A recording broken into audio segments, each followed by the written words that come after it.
Hello बच्चों, कल हम लोग निर्देशांक ज्यामिति का भाग 1 देखा था और कल आपको हम बताया भी थे कि अगले भाग में हम लोग दूरी सूत्र देखेंगे।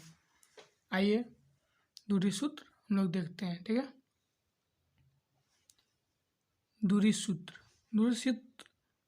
को दर्शाया कैसे जाता है। दूरी सूत्र एक बिंदु x लेते हैं, एक बिंदु x अक्ष और दूसरा बिंदु y अक्ष पर स्थित किसी भी दो निर्देशांक बिंदुओं के बीच की दूरी ज्ञात करने के लिए इस सूत्र का उपयोग किया जाता है। मतलब इस दूरी सूत्र का यूज किसी भी एक बिंदु x और दूसरा बिंदु y पर स्थित किसी भी दो निर्देशांक के बीच के बिंदुओं के ज्ञात करने के लिए इस सूत्र का उपयोग किया जाता है।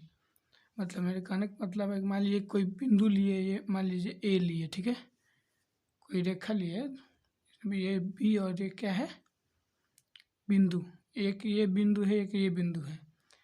इन दोनों बिंदुओं के बीच की दूरी ज्ञात करने के लिए, मतलब ये और ये, इन दोनों बिंदुओं के बीच की दूरी ज्ञात करने के लिए इस सूत्र यानी दूरी सूत्र का उपयोग किया जाता है।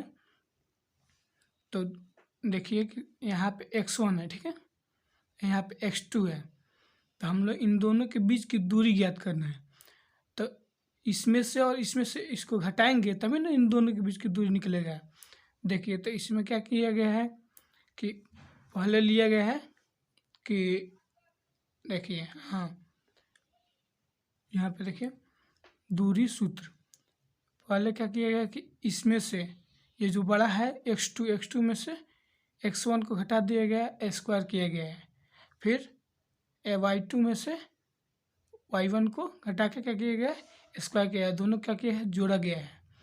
तो यहाँ पर हो जाएगा आपका root under x2 minus x1 का square plus y2 minus y1 का स्क्वायर। यहाँ पे ऐसे इस बिंदु से इस बिंदु में करेंगे, इस बिंदु से इस बिंदु में घटाएंगे, तो आपका ये सूत्र आ जाएगा, क्या आ जाएगा, x2 माइनस x1 का whole square plus y2 minus y1 का होल स्क्वायर अंडर रूट, ठीक है। चलिए लेकिन जहाँ नोट में दे रखा है, जहाँ x1 क्या है, रेखा के पहले बिंदु का x निर्देशांक है। बताया था ना, ये जो रेखा था, एक सेकंड रुकिए, देखिए ये जो रेखा था, इसे माने थे, इसको a माने थे, इसको b माने थे, ठीक है। तो इसमें क्या था, x1 था और y1 था, ठीक है। इसमें क्या था, x2 था और y2 था, ठीक है। तो हम लोग को ज्ञात क्या करना था, जो फार्मूला निकला, तो इसमें क्या था, x1 और x2 था, y1 और y2 था। तो इसमें देखिए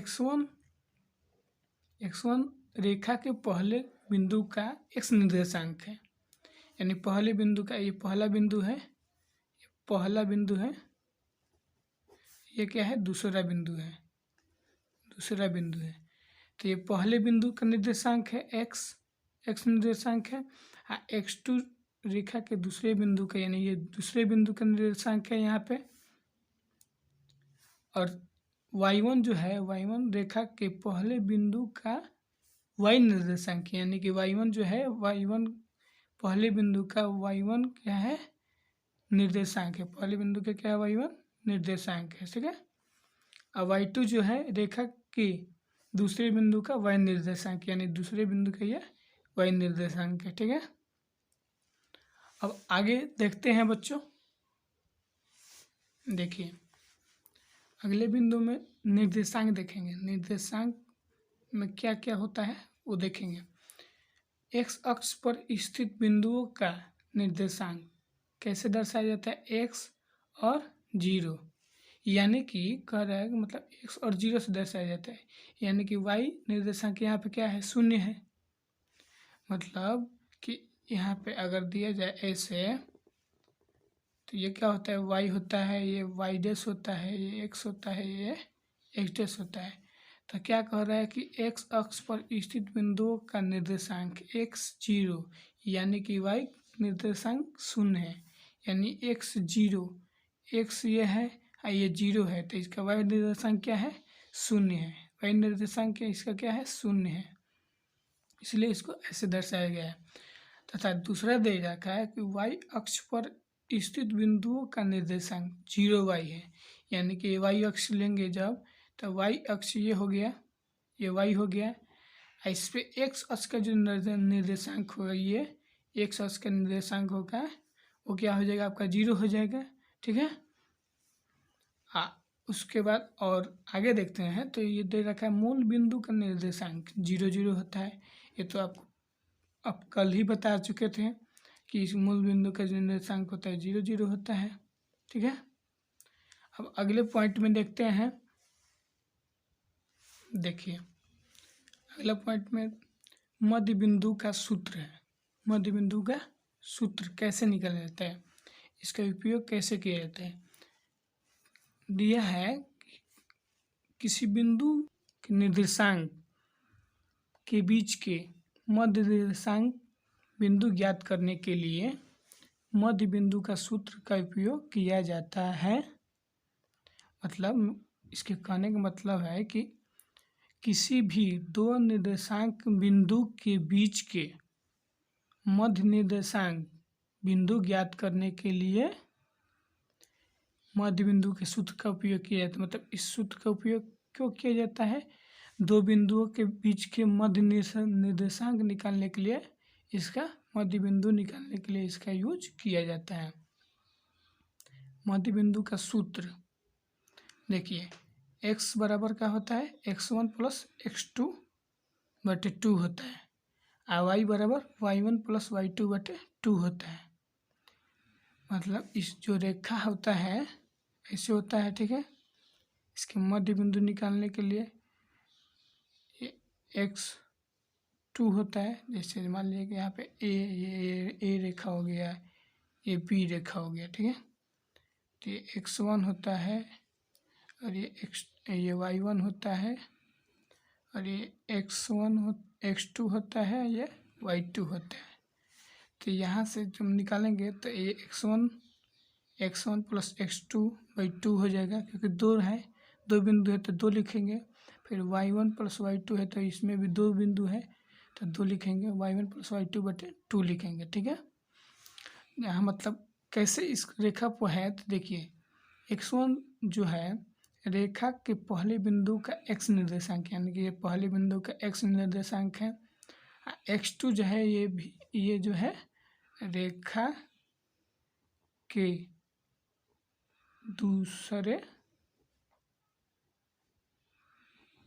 बिंदु का कौन सा निर्देशांक है, ये भी x निर्देशांक है, क्योंकि यहाँ पे जो था,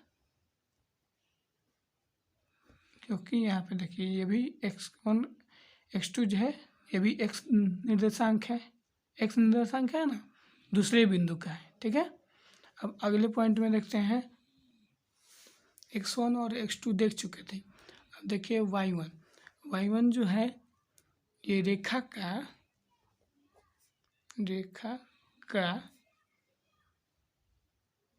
y1 जो बिंदु है ये रेखा का क्या है,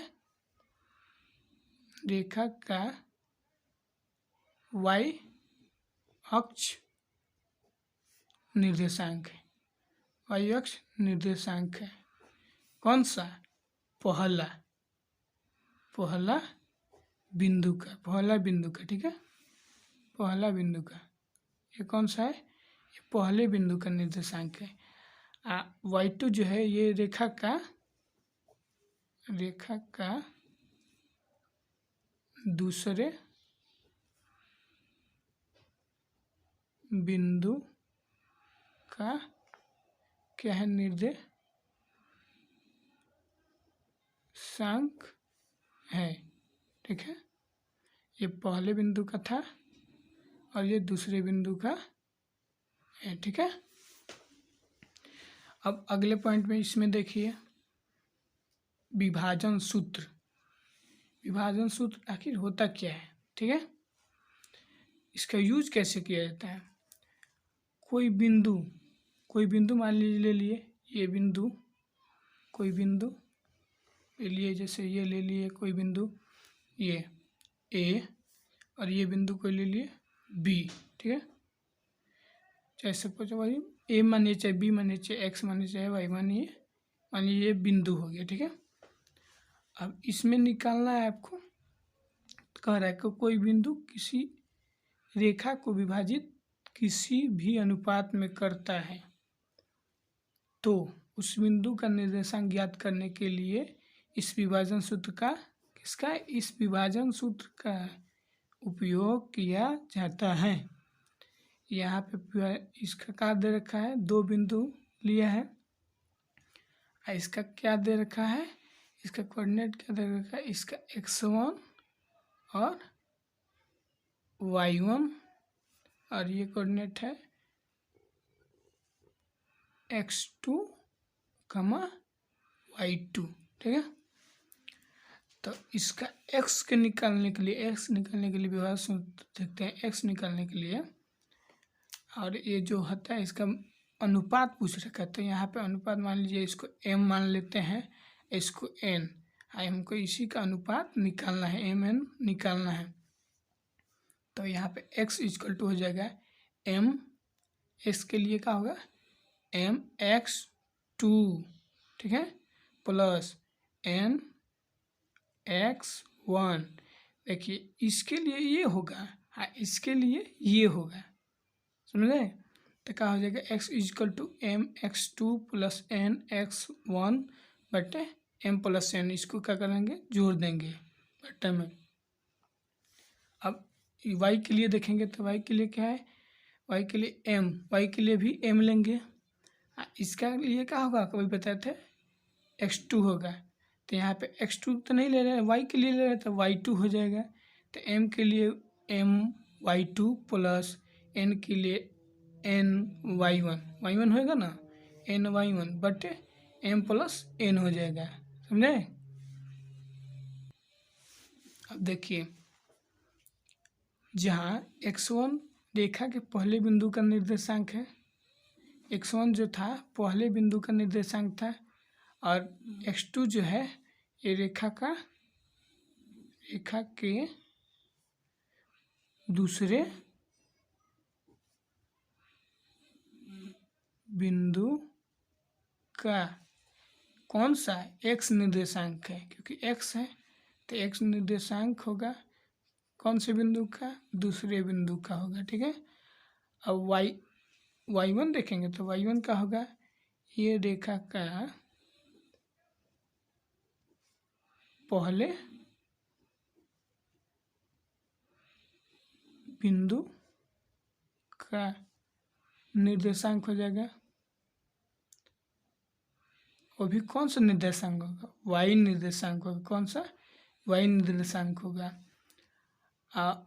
ये जो है y2 जो है ये भी ये रेखा का दूसरे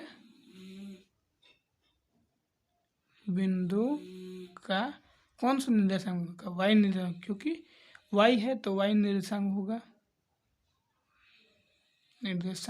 होगा।